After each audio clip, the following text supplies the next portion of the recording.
Welcome students. Today's class is about library system analysis and design.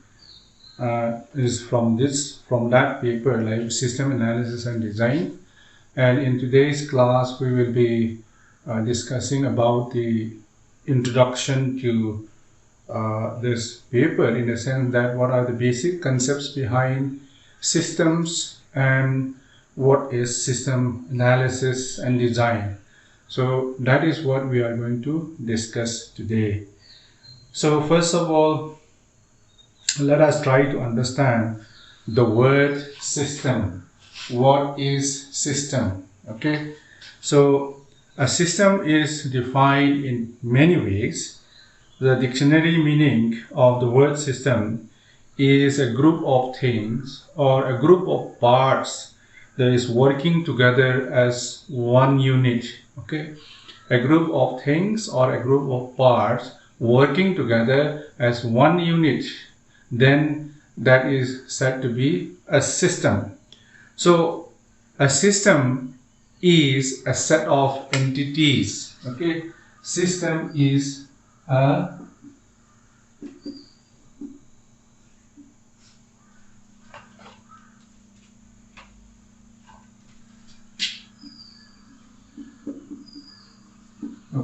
system consists of a set of entities. So there are different entities, and these different entities constitute or together makes a system. That is what we call a system. And these are integrated. These entities or elements or parts within the systems are integrated in such a way that they are all bound together. Okay, they are bound together by an objective, or they are functionally bound together. Okay, they function together to achieve an objective. That way they become a functional unit. Okay, though they are different entities, they become one system that functions together to serve a common purpose, which we normally call the system objective. Okay, they serve a common purpose.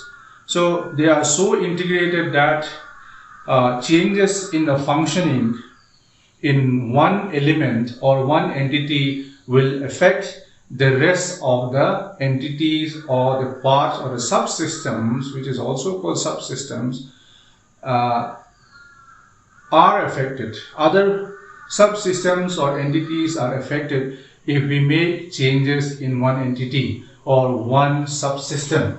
So these entity may also be called parts, or more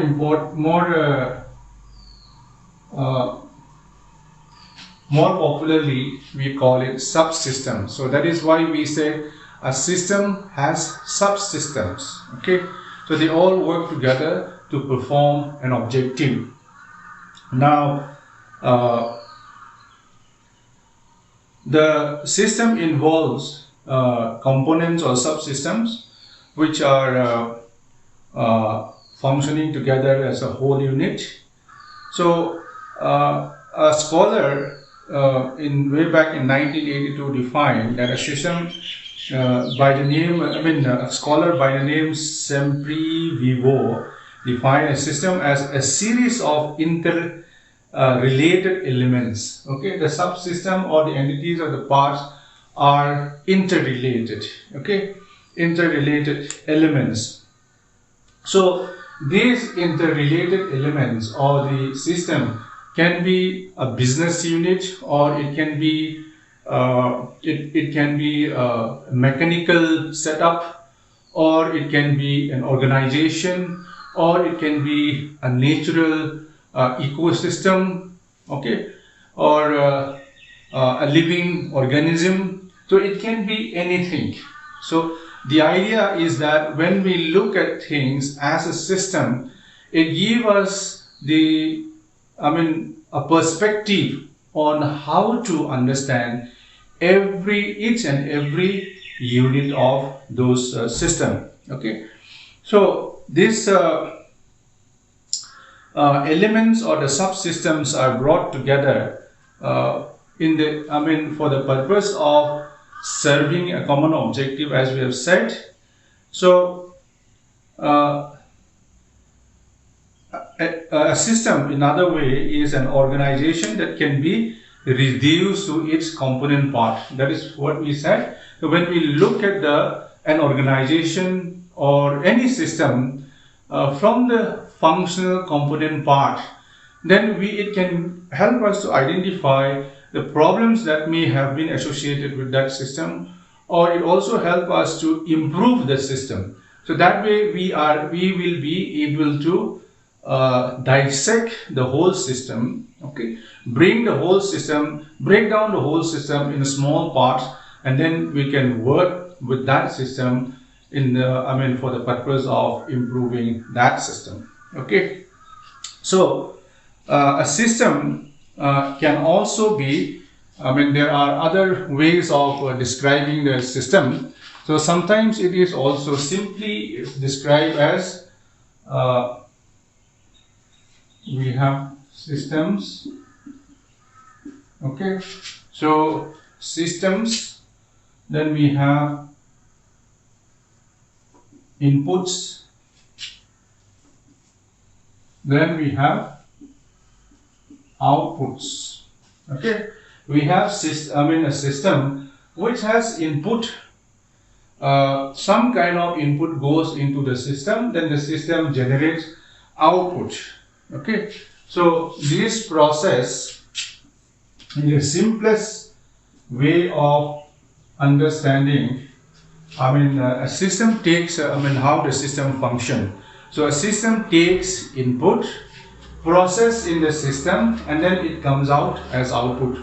Okay, so any functional system, a system with a purpose, will always have, fundamentally an input unit, a processing unit, and the output unit. Just like your computer system has input units, then processing units, then output unit. So in the process, different things may be done with different inputs. So that all depends on what system we are talking about. Now, before we further dwell into this system, let us try to understand what are the different types of systems, so that it will help us to understand what exactly is a system. Have I come across a system? Okay, or is there any system around me? Okay, in order to understand those things, we'll try to see there are different types of system.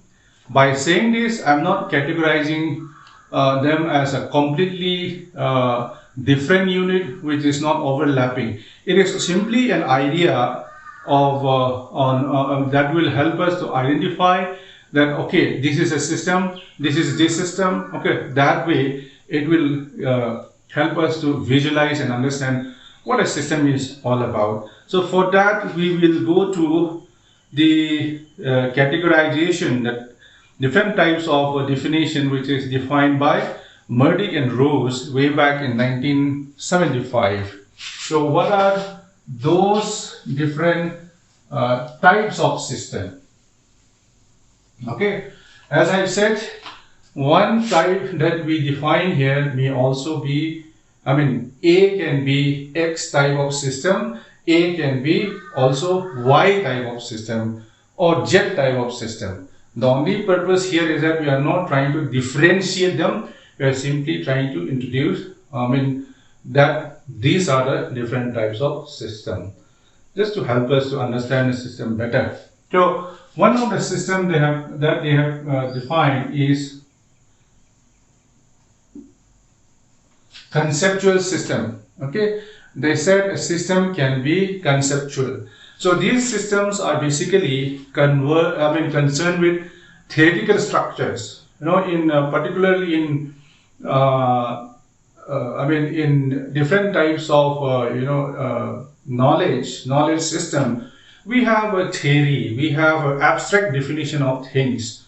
So we conceptualize things, just like we conceptualize entities into, system, just like that. Okay, so these, for example, economic theory, okay, or general theory of relativity, these are considered to be conceptual system. Okay, then we also have empirical system. Okay, empirical system is in contrast to the conceptual systems. These are usually, empirical systems are concrete operational systems, which is made up of sometimes materials, machines, procedures, people, and some other, certain other similar components. Okay, so that is called an empirical system. Then we can also have, they also define that there are natural systems. Okay, so when we talk about natural system, the nature in which we are living, okay, the nature which is around us itself, the ecosystem, for example, the ecosystem itself is a natural system. Human beings are a natural system. For example, within human beings we have different subsystems like the digestive system, the skeletal system, muscular system, and so on. Okay, we have so many different subsystems, and then human being as a living organism is one example of a natural system. Then we have, they also defined man-made system. Okay, they also said that there are man-made system as well.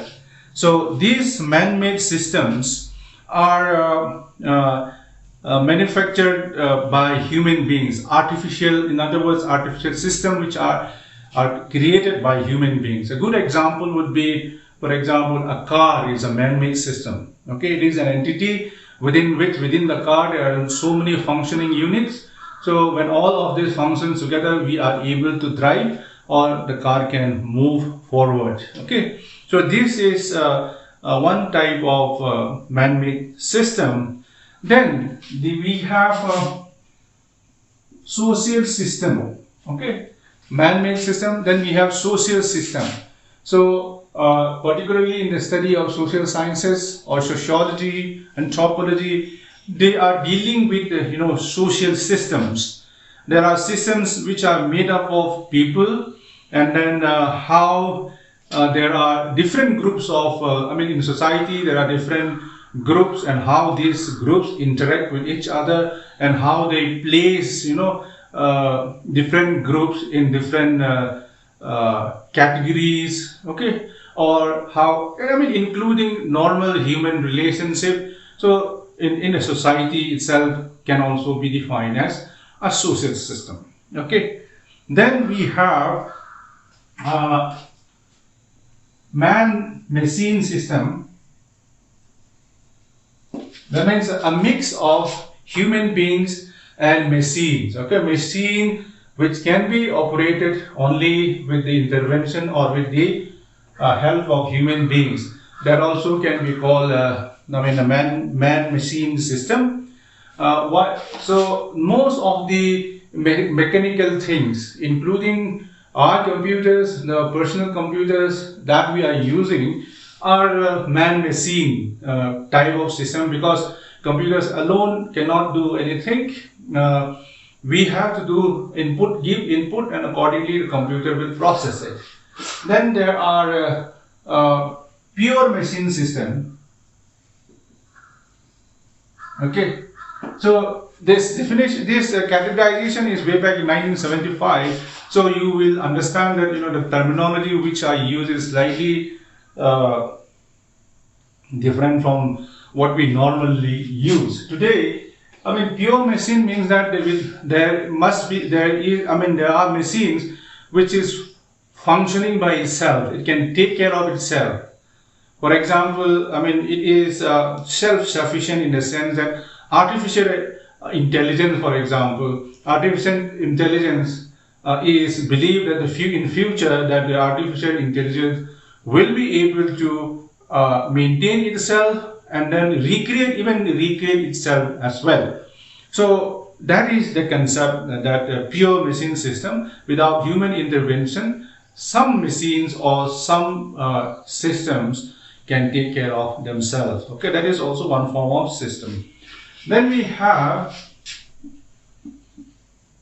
open system. Okay, open systems are systems which are open to its environment. In most cases, okay, any functional system or any active system are freely interacting with its environment.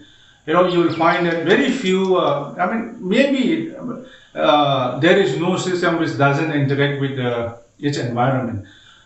Almost every system in some way, directly or indirectly, will interact with the environment. The only thing is that how it interacts with the environment may differ. Okay, in some cases the environment is simply changing without giving input to the system. In other cases, the system is actively taking input from the environment. So if the system is taking input from the environment, that is said to be an open system.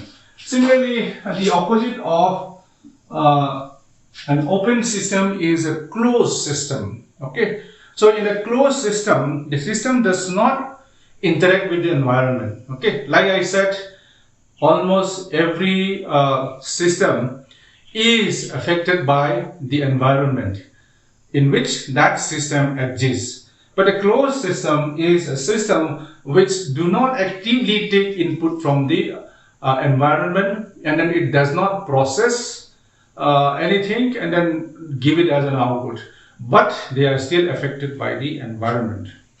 Then we have stationary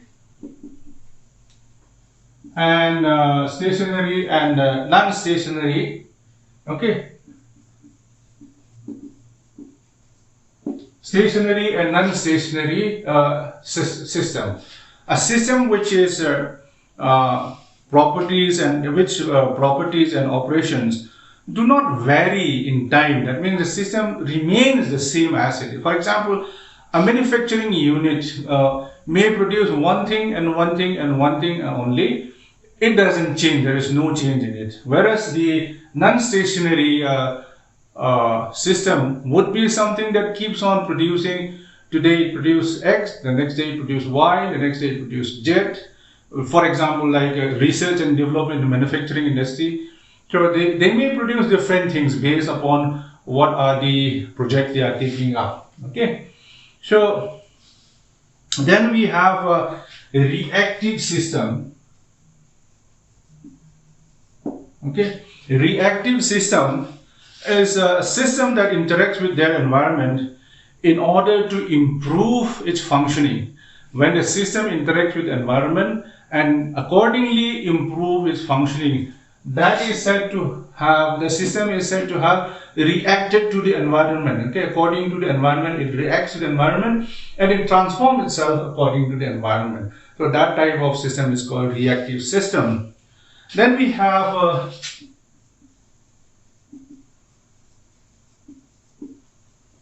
non-adaptive system. So these are a system which is just the opposite of reactive system, that it does not adapt according to the environment. There may be changes in the environment, but the system does not recognize or the system does not incorporate those changes in the environment. So it simply keeps on functioning, and then without adapting itself to the environment, it keeps on functioning as it was established. So these are some of the concepts and the terminologies as we discuss that we will be, you will encounter as we go through this paper. Okay, system analysis and design. At this point, I'm not going to say that which one is desirable, which type of system is desirable, and which type of system is not desirable. That is not the purpose of this particular categorization. The purpose of this categorization is to simply understand that okay, there is a system, and the system can be of varieties, okay, of these different types. Now, when coming to the next, the next theme is that the question of whether a library is a system.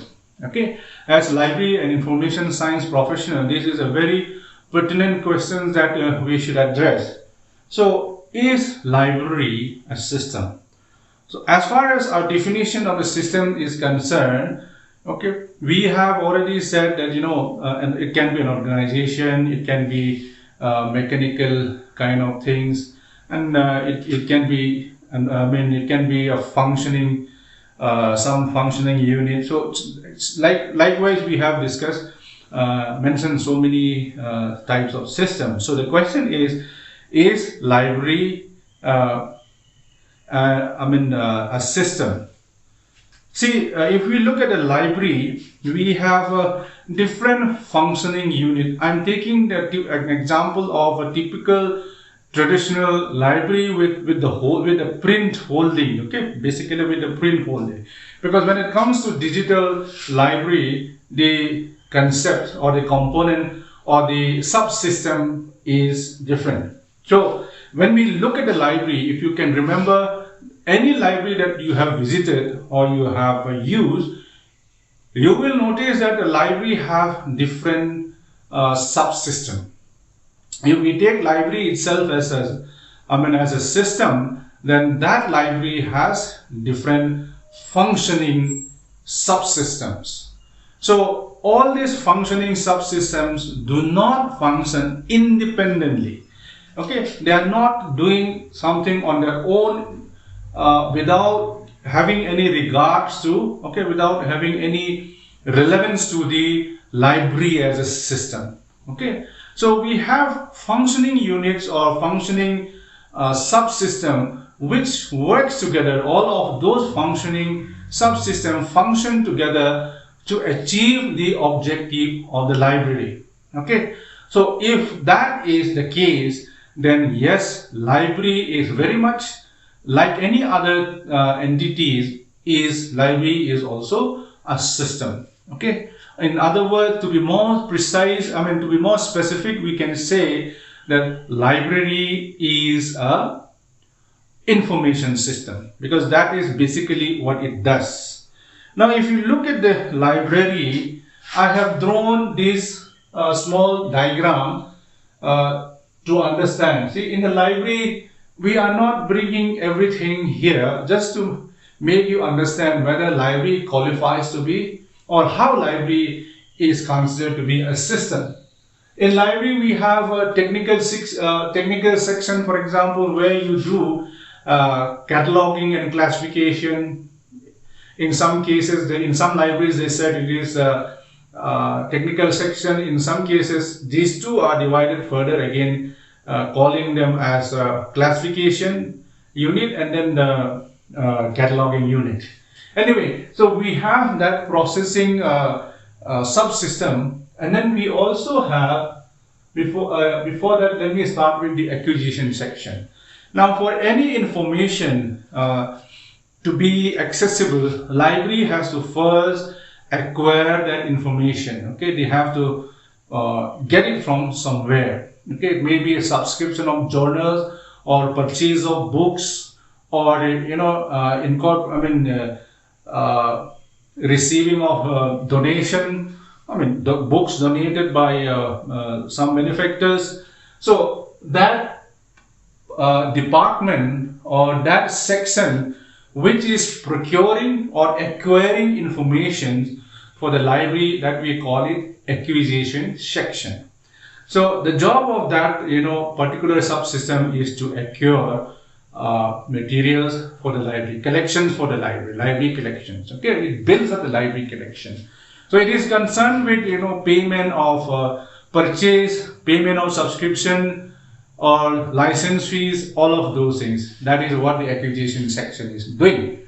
Now the acquisition section is not doing all of those things on its for its own interest. It is doing it for the whole thing, that is the whole system, that is a library. It is just one part that the acquisition section is doing. So once the collections are procured, then those collection, books, journal, whatever reference or reference material or whatever, will go to the technical section that I have earlier explained. So where in the technical section it will be processed. That means it will be classified, it will be cataloged, so that it becomes searchable, okay, and the users can identify it, because a book may be procured for the library, but unless it is processed, that is, unless it is classified and cataloged, there's no way that the users will go identify and pick up the book from the shelf. It will become, without that, it becomes, when you have thousands and lakhs of book collection, and then a book without being processed is something that is already lost even before it is used. So from the acquisition we come to the technical section or catalog classification section. Then it comes to circulation. So once that processing, classifying, cataloging is done, for circulation, to make the books circulate, to be able to circulate the book will be, first thing is, the book will be placed in the shelf, the catalog will be in the catalog cabinet. If it is an automated library, it will be entered in the library automation software, so that it becomes searchable through online public access catalog. This is the equivalent, the digital equivalent of a printed or handwritten catalog. Okay, that is how the books can be identified. So that is part of the circulation. And the circulation also do certain things like issuing and returning. For example, a user wants to use a book. The user, he or she, will go to the catalog, find out whether that book is available. Once that book is found in the catalog, the user will take the call number, and accordingly books are arranged in the shelf according to call number, so the users can follow the way in which it is arranged, which is not really very easy to understand. So we'll find out the book in the shelf. Once that book is found, the user will take it to the circulation desk. In the circulation desk, whether they use manual recording or whether they are using online circulation system, an automated system, that book will be issued in the name of the users. Now, once the book is issued in the name of that user, what happens is that that user will be permitted to keep the book for so many days, depending upon what is the policy of the library. And also depends on what is who is that user, okay, what is the status of the user. Accordingly, a number of days will be determined. If the user fails to return the book within the stipulated time, then there are fines. Most libraries levy some small fines so that the books will be returned in time and others can use it. Because if there is no fine, that people can keep the book as long as they want, they will never return it. But because of some monetary fine is there, people don't want to pay the fines. So that is actually something only to avoid people from holding back the books. Okay, it is not that the libraries are making profit out of these fines. They seldom do that. Okay, so then that is one process from acquisition to the circulation. Now in library there are certain books like encyclopedias, dictionary and all. There are books which are not issued. Why it is not issued? Because this book, nobody reads the books from cover to cover. They don't read from chapter 1 till the end. Okay, so these are, for example, dictionary. If you want to consult a dictionary, you don't read the dictionary from page to page. You will look for some word meaning. Okay, you will go and find out what is the meaning. What is the definition or the interpretation or the meaning of this word. For that you use dictionary.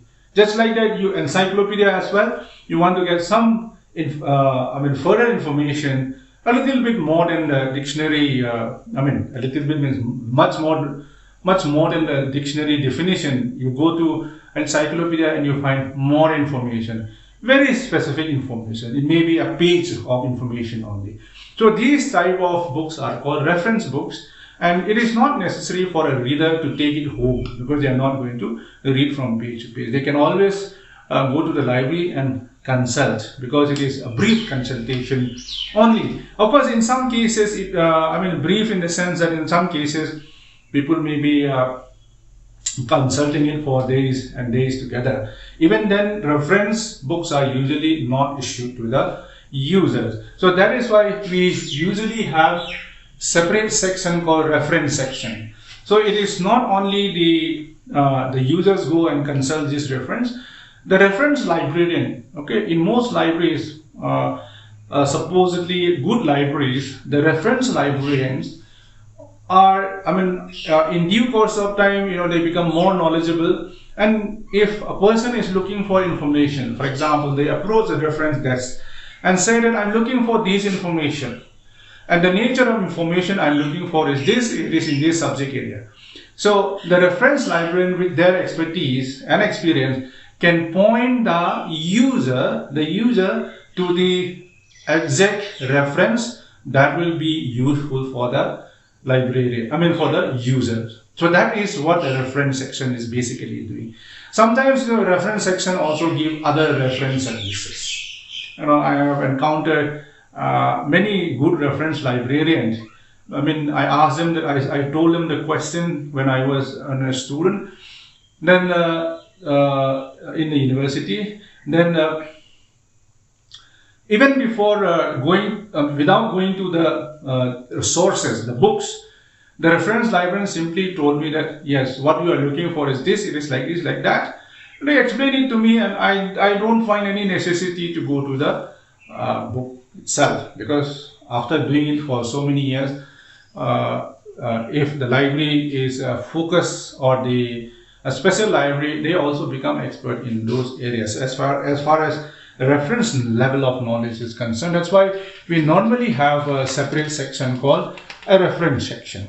Now, the next thing is we also have sections like serial sections or periodical section. Okay, so that is where you have journals. Okay, you have journals kept in place. Journals, as we know, are different from the books. Okay, journals are, is a series of information which has been published regularly. For example, if it is annually, every year one book comes out. Okay, and then if it is monthly, it comes every month. Okay, even newspaper also can be considered as periodicals, or magazines, for example. Those are also part of the serials. So that is one thing. Another thing is that the subscription or the management of these serials are very different from normal books. In most libraries, this serial or the journals are not issued to the users, because journals usually comes only with one copies. Once that copy is spoiled, or when that copy is lost, it is difficult to replace that copy. If the publisher have forgotten to send, or it was lost in transit, then we can ask for duplicate copies. But once we already receive it, then to procure it, sometimes the publishers may not have the additional copies. So that is why journals are not usually issued to the users. Plus, journals are bound in volumes. Okay, so volume 1 may contain n number of issues. So unless a library have their own book binder, they bind it there itself. Otherwise, they outsource it. And then journal volumes are bounded in. Journal issues are bounded into according to the volume. Okay, so that is the case. So journal, the way the journals are arranged also is not like in the self. It is not like the way it is arranged. The way books are arranged, so it's slightly different again. But normally, because of the nature of this journal, we usually have in the library a different section called serial, manage, control, or periodical section. Okay, depending upon which library is using what terminology.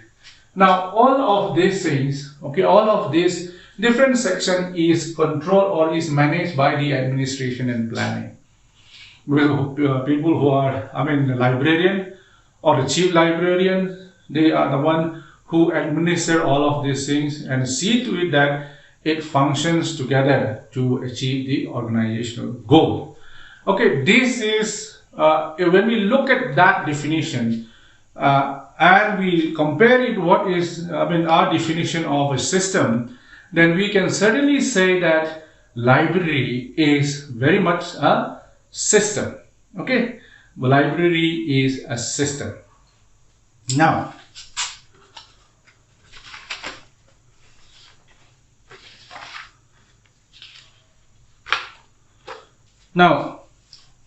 we will go a little bit further into what is, now we know what is system. Now let us try to understand what is system analysis. So that will ultimately help us to understand the whole concept of what is system analysis and design. Say for example, a system can be, system analysis is actually a developmental process. Okay, it is a complex process of developing or fixing problems. Say for example, in your library you may face some problems. Let us say for example that there is a long queue in the circulation, and then every day there is a long queue in the circulation. Then the administration or the librarian will start looking at why there is a long queue in the circulation. Okay, or another problem could be the technical section. Books which are procured usually remains in the technical section. Let us say if a books procured for the last 1 year is not classified in catalog. Okay, so the librarian will have to study these problems, the bottlenecks within the system, and they will try to find out what would be the solution to these problems. Okay, maybe in some cases this manual processing is slow, so there are so much of users wasting their time inside the library. So instead of that, why don't we automate it? That may be a suggestion. So that is fixed to the, that is one way of fixing the problem. Another way of looking at the system analysis is that you don't have a library. You are supposed to, let us say you are the first person appointed in an institution as a librarian, and they ask you to set up a new library. So if you have to set up a new library, then you have to think everything from scratch and build a new system, a library system. Okay, one is fixing problem, another is a completely new set of building or creating a new set of system. And there could be another third scenario where there is no visible problem, but you want to improve the functioning of the system. Simply improve, augment what is already doing very well, but you want to make them perform better. In that case also you do system analysis. Okay, so what you do in a system analysis is basically you will break down, find out the problems, the requirements, and then break down those requirements and problems and try to make a system on that basis of those requirements. Okay, requirement is very important here. So in order to understand what is system analysis, I have drawn a small diagram here. Okay, a diagram here. Now first is A here. If you look at this, I hope it is visible. A, you have to look at the user. What is the requirement of the users? In this case, the user may be the library users, or the user may be people who are going to manage the library. They are also users. Okay, so you may interact with them, or if you are going to start from scratch, probably you will look at what is the requirement of the organization that wants to start a library. What are their requirements? So that is what your starting point. Okay, that is going to drive you through the whole system development process. Okay, so you will analyze those things, and then based on the analysis of the user, then you will define the problems. Okay, so this definition of the problems may be the requirements. Why you are defining the problems, or why you are trying to find out the user requirement, is that in order to identify what are the system requirements. As I said, system requirements going to be your guiding principles in the whole process of system development. So it is to find out the requirements. Sometimes people go to documents, existing documents, best practices if they are developing new things. Otherwise, if it is fixing out a problem, then they consult the user to find out what are the problems and requirements. So once these problems are defined or requirements are identified, then number B, here this is another input here again, you develop a system. Okay, if it is a new system, then you will start designing that new system. You started developing a blueprint of the new system based on what? Based on the requirement that you have collected. Okay, based on the requirement. So you design a new system. Or if you are looking for replacing the existing system, you already have a system in place, and you want to replace that system, then you will develop an alternative system. Okay, it is either a new system or an alternative system for solving problem, or for improving the system which is already functioning well. Also, you come up with alternative solutions. Then you will ask whether the alternative or the new project meets the requirement. Again, the requirements. Okay, you will compare with the requirement. Is the alternative system or the new system will be able to meet or fulfill all the requirements? Okay, that question, the comparison will be there. If the proposed system is not going to be able to meet all the requirements, then you go back to A. You started from gathering the requirement, information gathering, processing the problems and all. Okay, but if it is able to, the proposed system, it comes as a proposal, the proposed system is able to meet the requirement, then you started constructing it. Okay, you started constructing the system. In most information systems, this phase is also called the design phase, because that is where people started putting in the blueprint and designing that how each functional module will look like. Okay, so you started constructing, and then you do, once it is constructed, then you do a cost benefit analysis. That is a feasibility study. Basically, this feasibility study, there are so many different types of feasibility, but in most cases it is limited to cost benefit analysis, that is the economic feasibility. Now you will see whether it is feasible or not. If it is not feasible, okay, then you go back to point B. You develop the system again, something that will be more feasible. But if it is feasible, then you will put your proposed system, whether it is new or an alternative one, you will put it up, you will recommend it. This is my new system, my proposed system. So the administration, or who is going to say the final word, will accept it or reject it. If they reject it, then you go back to point B, develop the system again, and the whole process start again. But if they accept it, then you do the implementation. You